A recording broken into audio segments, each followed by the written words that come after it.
जय हिंद दोस्तों। उत्तर प्रदेश से कुछ ऑब्जेक्टिव प्रश्न पढ़ते हैं। पहला प्रश्न देखेंगे, निम्न में से प्रदेश का कौन सा जनपद उत्तराखंड, हरियाणा और हिमाचल प्रदेश के साथ सीमा बनाता है। कौन सा ऐसा उत्तर प्रदेश का जनपद है, मतलब ज़िला है, जो हरियाणा, हिमाचल प्रदेश और उत्तराखंड तीनों से बॉर्डर बनाता है।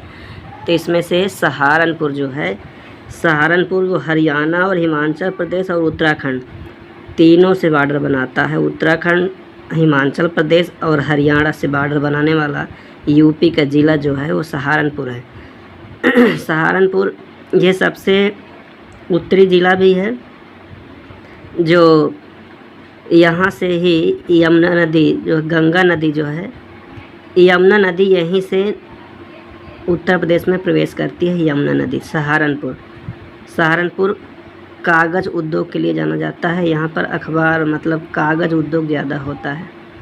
तो यही एक ऐसा ज़िला है जो हरियाणा, हिमाचल प्रदेश और उत्तराखंड से बॉर्डर बनाता है। ये स्वास्थ्य शिक्षा परीक्षा 2005 में पूछा गया है। अगला प्रश्न है, क्षेत्रफल के घटते क्रम में सही विकल्प का चयन करिए। क्षेत्रफल के घटते क्रम में सही विकल्प का चयन करिए। ऑप्शन दिया है राजस्थान, महाराष्ट्र, मध्य प्रदेश और उत्तर प्रदेश। दूसरा दिया है राजस्थान, मध्य प्रदेश, महाराष्ट्र और उत्तर प्रदेश। तीसरा है मध्य प्रदेश, महाराष्ट्र, राजस्थान और उत्तर प्रदेश। तो आपको पता है कि भारत में क्षेत्रफल के हिसाब से सबसे बड़ा राज्य राजस्थान है। राजस्थान के बाद दूसरे स्थान पर एमपी आता है, फिर तीसरे में महाराष्ट्र आता है और चौथे में यूपी आता है। यूपी का क्षेत्रफल में चौथा स्थान है। तो इस प्रकार से बी ऑप्शन इसका सही होगा। राजस्थान, फिर मध्य प्रदेश, फिर महाराष्ट्र, फिर उत्तर प्रदेश। नेक्स्ट प्रश्न है, लखनऊ की सीमा किसे स्पर्श नहीं करती। यूपी के कुछ ज़िले दिए हुए हैं और जिसमें पूछा गया है लखनऊ ज़िला की सीमा किससे नहीं स्पर्श करती, किससे नहीं लगती है। तो इसमें दिया हुआ है उन्नाव, हरदोई, बाराबंकी और बलिया। तो आपको पता है लखनऊ जो है नवाबों का शहर इसे कहते हैं। लखनऊ, उन्नाव ये लखनऊ से सीमा बनाता है। हरदोई भी लखनऊ से बॉर्डर बनाता है। बाराबंकी भी लखनऊ से बॉर्डर बनाता है। लेकिन बलिया जो है ये यूपी का सबसे पूर्वी ज़िला है। बलिया ये बिहार से बॉर्डर बनाता है, लेकिन लखनऊ से बॉर्डर नहीं बनाता, इसलिए सी ऑप्शन इसका सही होगा। बलिया ज़िला यूपी का एक ऐसा ज़िला है जहाँ से गंगा नदी बिहार में प्रवेश करती है और ये उत्तर प्रदेश का सबसे पूर्वी ज़िला है जो बिहार के बॉर्डर में है। अगला प्रश्न है, उत्तर प्रदेश के भाबर क्षेत्र में किस प्रकार की मृदा पाई जाती है। भाबर क्षेत्र, अगर उत्तर प्रदेश का भौगोलिक बंटवारा करें तो भाबर क्षेत्र उसे कहते हैं जो नेपाल का बॉर्डर है। नेपाल का बॉर्डर से तराई और भाबर दो भागों में बांटा गया है। तो भाबर क्षेत्र में कैसी मृदा पाई जाती है क्वेश्चन पूछा गया है। स्वास्थ्य शिक्षा 2005 में क्वेश्चन पूछा गया है। तो भाबर क्षेत्र जो है नेपाल का बॉर्डर वाले ज़िलों में है। ये ककरीली, पथरीली, यहाँ पर पथरीली मृदा पाई जाती है। कंकड़ पत्थर वाली मृदा यहाँ पर ज़्यादा होती है। और उसके बाद तराई क्षेत्र आता है। तो तराई क्षेत्र में दलदली एरिया है। तराई क्षेत्र में दलदली आती है। यहाँ पर गेहूँ मतलब धान और गन्ना की खेती ज़्यादा होती है। तो भाबर क्षेत्र की मिट्टी कैसी है, ककरीली और पथरीली है। बी ऑप्शन इसका सही होगा। अगला प्रश्न है, उत्तर प्रदेश के किस ज़िले में सबसे कम वर्षा होती है। तो आपको पता है उत्तर प्रदेश के मथुरा में जो है सबसे कम वर्षा होती है। और ये जो है आपका राजस्थान के बॉर्डर में दो ज़िले हैं यूपी के, मथुरा और आगरा। मथुरा और आगरा ये राजस्थान के बॉर्डर वाले ज़िले हैं। तो उत्तर प्रदेश का यही एक ऐसा ज़िला जहाँ सबसे कम वर्षा होती है, मथुरा। झांसी ये बुंदेलखंड में आता है, ललितपुर भी बुंदेलखंड में आता है, बांदा भी बुंदेलखंड में आता है। यूपी के 7 ज़िले बुंदेलखंड में आते हैं। तो मथुरा इस क्वेश्चन का ऑप्शन होगा डी, मथुरा इसका सही, जहाँ पर सबसे कम वर्षा होती है। यहाँ पर वर्षा लगभग 84 सेंटीमीटर वर्षा होती है, 84 सेंटीमीटर। और वर्षा मापा जाता है रेन गेज से। रेन गेज वर्षा मापी यंत्र होता है, रेन गेज से वर्षा मापा जाता है। तो 84 सेंटीमीटर लगभग मथुरा में वर्षा होती है। और एकमात्र यूपी का तेल रिफाइनरी जो है वो भी मथुरा में है। तेल शोधन कारखाना उत्तर प्रदेश का एकमात्र जो है, जो सबसे बड़ा है उत्तर प्रदेश का, वो मथुरा में ही है। अगला प्रश्न है, प्रदेश के किस ज़िले में सर्वाधिक वर्षा होती है। तो प्रदेश के किस ज़िले में? गोरखपुर में सर्वाधिक वर्षा होती है और इसलिए गोरखपुर में गेहूं का उत्पादन भी अच्छा होता है। गोरखपुर जो है ये यहाँ पर गोरखनाथ मंदिर है और हमारे वर्तमान जो सीएम योगी आदित्यनाथ जी हैं यहीं के मठाधीश हैं। अगला प्रश्न है, निम्न में से कौन क्षेत्रफल के बढ़ते क्रम की दृष्टि से सही है? क्षेत्रफल के बढ़ते क्रम की दृष्टि से कौन सा सही है, ये क्वेश्चन पूछा गया है। बाराबंकी, गौतम बुद्ध नगर, मिर्ज़ापुर, सोनभद्र, बाराबंकी, गौतम बुद्ध नगर, बाराबंकी, मिर्ज़ापुर और सोनभद्र, मिर्ज़ापुर, गौतम बुद्ध नगर और बाराबंकी, ये क्वेश्चन पूछा गया है। तो इसमें कौन क्षेत्रफल के बढ़ते क्रम की दृष्टि से सही है? तो क्षेत्रफल के बढ़ते क्रम की दृष्टि से इसमें जो है सी सबसे गौतम बुद्ध नगर, उससे बड़ा बाराबंकी है, फिर मिर्ज़ापुर है, फिर सोनभद्र है। सबसे इनमें से 4 ज़िलों में से सबसे बड़ा क्षेत्रफल में जो है वो सोनभद्र है। तो सोनभद्र एक ऐसा ज़िला है जहाँ पर सबसे ज़्यादा वन पाया जाता है और खनिज संपदाओं के मामले में भी सोनभद्र यूपी का सबसे धनी राज्य है, जहाँ पर खनिज संपदाएँ ज़्यादा हैं और यहाँ पर वन क्षेत्र भी ज़्यादा है सोनभद्र में। उत्तर प्रदेश में एक एल्युमिनियम कारखाना है जो रेणुकूट में है, वो सोनभद्र में ही है। सोनभद्र में ही रिहंद बांध है, रिहंद बांध जो है सोनभद्र में ही है, रिहंद नदी में। ठीक है, तो ये क्वेश्चन का ऑप्शन जो होगा सी होगा। सब गौतम बुद्ध नगर, फिर बाराबंकी उससे बड़ा क्षेत्रफल में, और फिर मिर्ज़ापुर और इनमें से सबसे बड़ा सोनभद्र है। अगला प्रश्न है, सोनभद्र ज़िले को स्पर्श करती है। सोनभद्र ज़िले को स्पर्श करती है। पीसीएस मुख्य परीक्षा 2015 में क्वेश्चन पूछा गया है कि भाई सोनभद्र ज़िले को स्पर्श करती है 2 राज्यों की सीमाएं सोनभद्र ज़िला, कि 3 राज्यों की सीमाएं, कि 4 राज्यों की सीमाएं, कि 5 राज्यों की सीमाएं। तो आपको बता दें सोनभद्र की एक खासियत ये भी है कि ये भारत के 4 राज्यों को ये सीमा बनाता है, 4 राज्यों को स्पर्श करता है। ये कौन कौन से राज्य हैं? तो एमपी जो है, छत्तीसगढ़ है, झारखंड है और बिहार है। तो ये मध्य प्रदेश, छत्तीसगढ़, झारखंड और बिहार, ये 4 राज्य ऐसे हैं जो सोनभद्र से बॉर्डर बनाते हैं। ये महत्वपूर्ण क्वेश्चन है, एक आपसे पूछा जाता है यूपी का कौन सा ऐसा ज़िला है जो 4 राज्यों की सीमाएं बनाता है, तो आप बताओगे मध्य प्रदेश, छत्तीसगढ़ और झारखंड और बिहार से बॉर्डर बनाने वाला यूपी का ज़िला सोनभद्र है, यूपी का ज़िला सोनभद्र है। अगला प्रश्न है, उत्तर प्रदेश का कौन क्षेत्र आद्यकल्प की प्राचीनतम शैलों से बना है? प्रिमिटिव कल्प की प्राचीनतम शैलों से, सबसे प्राचीन चट्टानों से कौन सा क्षेत्र बना हुआ है? बुंदेलखंड की, रुहेलखंड की, शिवालिक की, विंध्याचल। तो आपको पता है शिवालिक जो है ये हिमालय का पैर कहते हैं, ये उत्तराखंड क्षेत्र में है। शिवालिक को हिमालय का पैर कहा जाता है। ये उत्तराखंड तो नवीन आपका ये हिमालय जो है नवीन वलित पर्वत का उदाहरण है, इसलिए सबसे प्राचीन तो ये होगा नहीं। बुंदेलखंड जो है, बुंदेलखंड क्षेत्र इसमें सबसे प्राचीन चट्टानों से निर्मित है और बुंदेलखंड के 7 ज़िले, यूपी के 7 ज़िले बुंदेलखंड में शामिल हैं। ये एमपी के बॉर्डर में आते हैं, एमपी के बॉर्डर में आते हैं। तो सबसे प्राचीनतम शैलों या चट्टानों से निर्मित है बुंदेलखंड, ये तो इसलिए ये ऑप्शन इसका सही होगा। बुंदेलखंड के पूर्व में रुहेलखंड एरिया आता है। रुहेलखंड और बुंदेलखंड ये आपका एमपी के बॉर्डर में है। और विंध्याचल क्षेत्र भी जो है, विंध्याचल पहाड़ियाँ जो हैं, ये एक ऐसी पहाड़ी है विंध्याचल पहाड़ी जो उत्तर प्रदेश और मध्य प्रदेश का बॉर्डर निर्धारित करती है। और अगर आप ऐसे भी कह सकते हो कि पूरे भारत को उत्तर और दक्षिण भारत में 2 भागों में विंध्याचल पर्वत श्रृंखला बांटता है। तो विंध्याचल एरिया जो है ये भी आपका एमपी के बॉर्डर में ही है। निम्नलिखित में से अगला क्वेश्चन है, निम्नलिखित में से किसमें उत्तर प्रदेश की सीमा नहीं लगती है? यूपी की सीमा किसमें नहीं लगती है?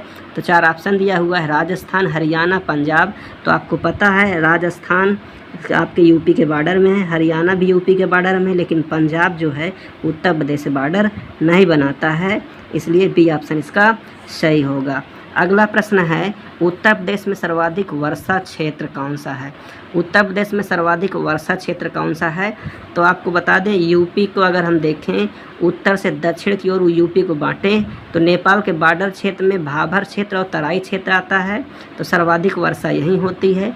उसके बाद फिर उसके जस्ट नीचे दक्षिण की ओर हम आते हैं तो ये आ जाता है मध्य गंगा क्षेत्र, मैदानी क्षेत्र है ये, इसमें भी मध्यम आकार की वर्षा होती है। और पूर्वी गंगा क्षेत्र ये आपका उत्तर प्रदेश का पूर्वी एरिया है जो बिहार के बॉर्डर में है। पश्चिमी गंगा प्रदेश जो सहारनपुर और बिजनौर एरिया में आता है। तो सर्वाधिक वर्षा पूछा है तो तराई क्षेत्र में यहाँ पर सबसे अधिक वर्षा होती है। तराई क्षेत्र यहाँ पर गन्ना और धान की खेती सबसे ज़्यादा होती है और दलदली मिट्टी यहाँ पर पाई जाती है। और यहाँ पर पानी जो है पीने योग्य पानी ज़्यादा शुद्ध नहीं होता है, कम शुद्ध पानी पीने योग्य होता है, ज़्यादा गुणवत्तापूर्ण पानी नहीं होता है। अगला प्रश्न है निम्न में से सर्वाधिक क्षेत्रफल वाला जिला कौन सा है। तो आपको पता है सर्वाधिक क्षेत्रफल वाला जिला लखीमपुर खीरी है। और लखीमपुर खीरी एक ऐसा ज़िला है जो नेपाल के बॉर्डर में है और क्षेत्रफल के दृष्टि से भारत का सबसे बड़ा ज़िला है, उत्तर प्रदेश का ज़िला है ये लखीमपुर खीरी। और आपको ये भी पता है कि उत्तर प्रदेश में लखीमपुर खीरी में ही है Dudhwa national park. Dudhwa national park कहाँ है जो टाइगर के लिए है, लखीमपुर खीरी में है। सीतापुर एक ऐसा ज़िला है यूपी का जिसमें सीतापुर में एससी जनसंख्या जो है सर्वाधिक है। कहाँ है, सीतापुर में। सोनभद्र के विषय में अभी हम आपको बताएं, सोनभद्र में खनिज संपदाओं के मामले में सबसे आगे है। और सोनभद्र में ही सिंगरौली एरिया आता है। सिंगरौली क्षेत्र जो कोयला के लिए प्रसिद्ध है वो सोनभद्र में ही आता है। और हरदोई ये भी आपका नेपाल के बॉर्डर क्षेत्र में आता है। हरदोई नेपाल के बॉर्डर में वैसे नहीं आता है लेकिन ये उत्तर में ही आता है। तो सोनभद्र के विषय में आपको बताएं, सीतापुर यहाँ पर एससी की संख्या सबसे अधिक है। लखीमपुर खीरी जो है ये क्षेत्रफल में सबसे बड़ा है। तो इस क्वेश्चन का आंसर होगा डी लखीमपुर खीरी। अगला प्रश्न हम देखेंगे क्षेत्रफल के दृष्टि से उत्तर प्रदेश का भारत के राज्यों में स्थान कौन सा है। क्षेत्रफल के दृष्टि से उत्तर प्रदेश का भारत के राज्यों में स्थान अभी हम आपको बताएं। भारत के राज्यों में सबसे पहले राजस्थान है, फिर मध्य प्रदेश है, फिर महाराष्ट्र है, चौथे स्थान पर आपका यूपी आता है, तो चतुर्थ स्थान है। तो इसलिए इसका बी ऑप्शन सही होगा। अगला प्रश्न है निम्न में से किस जिले को अंतर्राष्ट्रीय सीमा स्पर्श नहीं करती है। अंतर्राष्ट्रीय सीमा का मतलब यह है, देखिए अगर उत्तर प्रदेश की हम बात करें तो उत्तर प्रदेश अंतर्राष्ट्रीय सीमा केवल नेपाल से बनाता है। नेपाल देश उत्तर में है, आपका यूपी के उत्तर में है, हिमालय के गोद में बसा नेपाल है। तो नेपाल से जो है यूपी के 7 जिले स्पर्श करते हैं, जिसमें से पूछा गया है कौन सा अंतर्राष्ट्रीय स्पर्श सीमा नहीं बनाती है, कौन सा। तो इसमें जो है बलरामपुर ये आपका नेपाल के बॉर्डर में है, पीलीभीत भी नेपाल के बॉर्डर में है, श्रावस्ती जो है ये भी नेपाल के बॉर्डर में है, लेकिन बस्ती जो है ये नेपाल के बॉर्डर में नहीं है। तो इसमें डी ऑप्शन सही होगा, बस्ती नेपाल के बॉर्डर में नहीं है। श्रावस्ती है, बलरामपुर है और पीलीभीत है। तो ये 3 जिले ये हो गए जो नेपाल के बॉर्डर में है। तो अंतर्राष्ट्रीय सीमा स्पर्श नहीं करता, इसमें कौन सा है, बस्ती है। अगला प्रश्न है निम्न जिलों में क्षेत्रफल में सबसे छोटा कौन सा है। ये 4 ऑप्शन दिए हुए हैं, वाराणसी, प्रयागराज, जौनपुर और गाजीपुर। तो आपको पता है वाराणसी और गाजीपुर ये दोनों गंगा नदी के तट पर हैं और ये वाराणसी की जुड़वा बहन गाजीपुर को कहते हैं। तो इनमें से क्षेत्रफल में सबसे छोटा वाराणसी है। वाराणसी को काशी नगरी भी कहते हैं और बनारस भी कहते हैं, गंगा नदी के तट पर है। और ये प्रयागराज जो है ये प्रयागराज यहाँ पर संगम है, यहाँ पर कुंभ का मेला लगता है। जौनपुर को भारत को सिराज कहते हैं, भारत का सिराज जौनपुर कहते हैं। फिरोज शाह तुगलक ने इसकी स्थापना की है जूना खां की याद में। तो जौनपुर ये गोमती नदी के तट पर है, गाजीपुर गंगा नदी के तट पर है, वाराणसी गंगा नदी तट पर है और प्रयागराज संगम, यहाँ पर गंगा और यमुना दोनों नदियाँ मिलती हैं। तो इस प्रश्न का आंसर क्षेत्रफल के दृष्टि से सबसे छोटा इसमें वाराणसी है, ए ऑप्शन इसका सही होगा। यूपी मुख्य परीक्षा जो है 2013 में क्वेश्चन पूछा गया है। अगला प्रश्न है उत्तर प्रदेश का क्षेत्रफल देश के कुल क्षेत्रफल का है। उत्तर प्रदेश का कुल क्षेत्रफल पूछा है, प्रतिशत में पूछा है। तो आप 13.5% है, 9.4% है, 8.4% है, 7.3% है। तो यूपी का कुल क्षेत्रफल पूरे देश के हिसाब से 7.3% है, डी ऑप्शन इसका सही होगा। 7.3% यूपी का क्षेत्रफल आता है पूरे देश में। अगला प्रश्न है निम्न में से किस देश की सीमाएं यूपी से मिलती हैं। किस देश की सीमाएं यूपी से मिलती हैं? तो अभी हम आपको बताए हैं केवल एक देश है जो नेपाल है जो यूपी से सीमा बनाता है। चीन जो है ये यूपी से सीमा नहीं बनाता। भूटान और बांग्लादेश भी यूपी से सीमा नहीं बनाते हैं। तो इसका ऑप्शन होगा आपका नेपाल। नेपाल, जहाँ पर दुनिया की सबसे ऊंची पर्वत चोटी एवरेस्ट नेपाल में ही है। एवरेस्ट को नेपाल में सागरमाथा के नाम से जाना जाता है। अगला प्रश्न है निम्न में से किसे राष्ट्रीय राजधानी क्षेत्र एनसीआर के 32वें और उत्तर प्रदेश के 8वें जिले के रूप में शामिल किया गया है? क्वेश्चन फिर से देखेंगे, निम्न में से किसे राष्ट्रीय राजधानी क्षेत्र एनसीआर के 32वें और यूपी के 8वें जिले के, मतलब एनसीआर में कुल यूपी के 8 जिले शामिल हैं। एनसीआर क्षेत्र जो दिल्ली के बॉर्डर वाले होते हैं, इसमें 8 जिले यूपी के शामिल हैं। इसमें 32वां जो सबसे नया शामिल किया गया है वो शामली है। शामली को एनसीआर में शामिल कर दिया गया है। ये शामली के अलावा 7 और ज़िले हैं जो आपके एनसीआर में शामिल हैं। एनसीआर का मतलब ऐसे क्षेत्र जो दिल्ली के अधिकृत हैं, वहाँ का शासन प्रशासन दिल्ली ही देखता है, तो उसे एनसीआर क्षेत्र कहते हैं। एनसीआर क्षेत्र का मतलब ये होता है ऐसे दिल्ली से लगे हुए ऐसे ज़िले जिसका शासन प्रशासन दिल्ली सरकार देखती है, उसे एनसीआर क्षेत्र कहा जाता है। ऐसा इसलिए किया गया है क्योंकि दिल्ली में औद्योगिक क्षेत्र ज़्यादा है। भारत के अधिकांश लोग दिल्ली कमाने जाते हैं और वहाँ रहने के लिए आवास नहीं है मिलता है, इसलिए दिल्ली सरकार बगल के राज्यों से अपने श्रमिकों को रहने के लिए आवास मुहैया कराती है और ये सब सुविधाएं देती है। उनका खर्चा दिल्ली सरकार ही उठाती है। ऐसे क्षेत्र को एनसीआर क्षेत्र कहते हैं। तो यूपी के 8 जिले एनसीआर क्षेत्र में शामिल हैं। तो सबसे नया शामिल कौन है? शामली है। और शामली की एक खासियत ये भी है, ये उत्तर प्रदेश का सबसे पश्चिमी ज़िला भी है। याद रखेंगे, यूपी का सबसे पश्चिमी ज़िला कौन सा है? शामली है। और यूपी का सबसे उत्तरी ज़िला जो है वो सहारनपुर है, याद रखना है। अगला प्रश्न देखेंगे। अगला प्रश्न है उत्तर प्रदेश की सीमा भारत के कितने राज्यों से मिलती है? उत्तर प्रदेश की सीमा भारत के कितने राज्यों से मिलती है? तो अभी हम आपको बताएं, उत्तर प्रदेश से भारत के 9 राज्य बॉर्डर बनाते हैं। आपको हम 9 राज्य गिनाते हैं तो आप नोट कर लीजिएगा।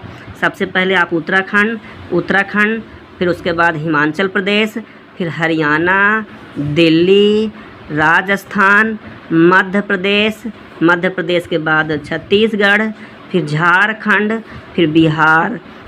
फिर से देखेंगे, हिमाचल प्रदेश, उत्तराखंड, हरियाणा, दिल्ली, राजस्थान, फिर उसके बाद मध्य प्रदेश के बाद छत्तीसगढ़, फिर झारखंड, फिर बिहार।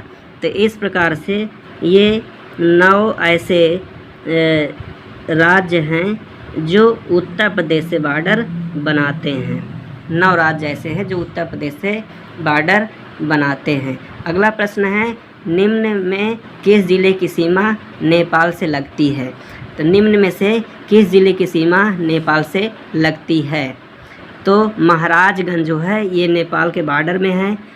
गोरखपुर, बलिया और बस्ती ये नेपाल के बॉर्डर में नहीं है। तो बी ऑप्शन सही होगा, महाराजगंज जो है ये नेपाल के बॉर्डर में। नेपाल के बॉर्डर में यूपी के 7 ज़िले आते हैं। अगला प्रश्न है, निम्न में कौन सा ज़िला बुंदेलखंड क्षेत्र का है? तो बुंदेलखंड में भी आपको हम 7 ज़िले बताए हैं। बुंदेलखंड में यूपी के 7 ज़िले शामिल हैं।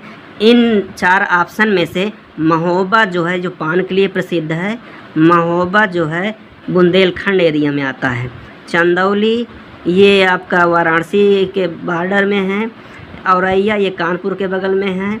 और एटा जो है, ये 3 ऐसे ज़िले हैं जो बुंदेलखंड में नहीं आते हैं। महोबा, झांसी, ललितपुर, बांदा ये सब बुंदेलखंड क्षेत्र में आते हैं। अगला प्रश्न है, निम्न में से किसकी सीमा नेपाल से नहीं जुड़ी है? तो फिर आप देखेंगे, बलरामपुर ये नेपाल के बॉर्डर में है।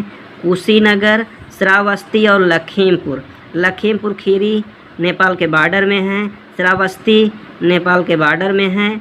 बलरामपुर नेपाल के बॉर्डर में है। लेकिन कुशीनगर जो है ये आपका बिहार के बॉर्डर में है, नेपाल के बॉर्डर में नहीं आता है।